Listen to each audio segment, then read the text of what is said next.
Hi everyone, this is Anindita and this video is about the various Reiki symbols. That is another thing that a lot of people ask me questions about the Reiki symbols and what they mean and things like that.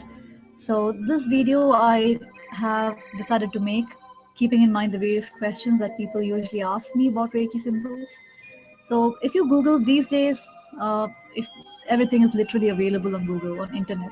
So the world is available on your fingertips, literally. But there was a time when Reiki symbols were not so easily available. They were not printed. They were considered to be sacred and secret. One of the reasons I believe they were considered to be secret is because every time you say something is secret, then it kind of increases its market value, so to speak.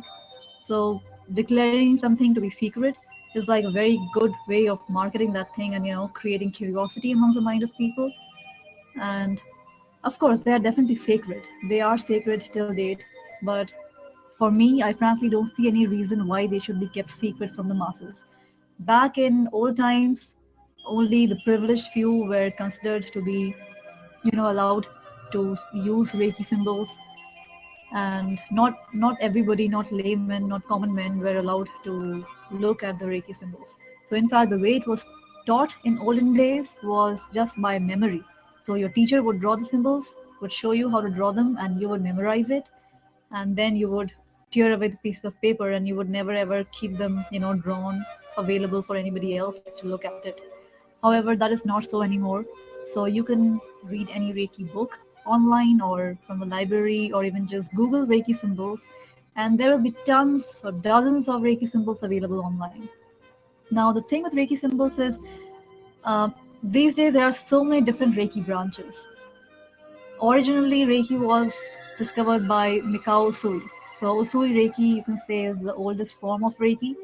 But later on, as people introduced their own symbols into Reiki, they later on started forming different branches of Reiki. Like now, today there is self-love Reiki, Celtic wisdom Reiki, Atlantic Reiki, a long list of various Reiki modalities, Karuna Reiki, and every Reiki modality have their own symbols. The thing to remember is this, that you can always come up with your own symbols by just meditating upon it. And it is really your intention behind the symbols that makes the symbols work.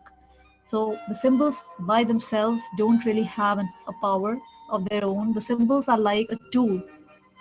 In our daily lives, we use so many different tools. Our mobile phone is a tool. Our car is also a tool. We use toaster, microwave, fridge, so many different kind of tools that make our lives easier. The Reiki symbols are pretty much the same thing. They are meant to make your life easier. They are like a shortcut for your intention. So every time you draw the Reiki symbol, it's like invoking the energy or the intention associated with that particular symbol. But nevertheless, they are just tools which are used to make your life easier. They are not something without which you cannot go without. It is really your own intention that energizes the symbols, so to speak. So even if you don't use any Reiki symbols, that's absolutely fine. You can still go ahead and do Reiki healing sessions without using a single healing symbol. And that is true even for distant healings as well. You can very much do a distant healing session even without using any symbols. The difference is that you can use them. On the other hand, there are some people who are not drawn to use symbols, who feel they are very complicated, they distract them. In that case, I, I always suggest not to use symbols, because the whole idea of using symbols is to keep your intention and focus on the healing session, not to get you distracted. Because if you are getting distracted, then the whole point of the healing session, the whole point of you being totally there, grounded and centered and physically present, not just physically present, but present uh, as a totality, emotionally, physically, mentally, spiritually, really be there for the person during the healing session. That whole point is lost if you are getting too involved in the nitty gritty of drawing the symbol perfectly. So the symbols really are just tools, and it is really your intention that energizes them.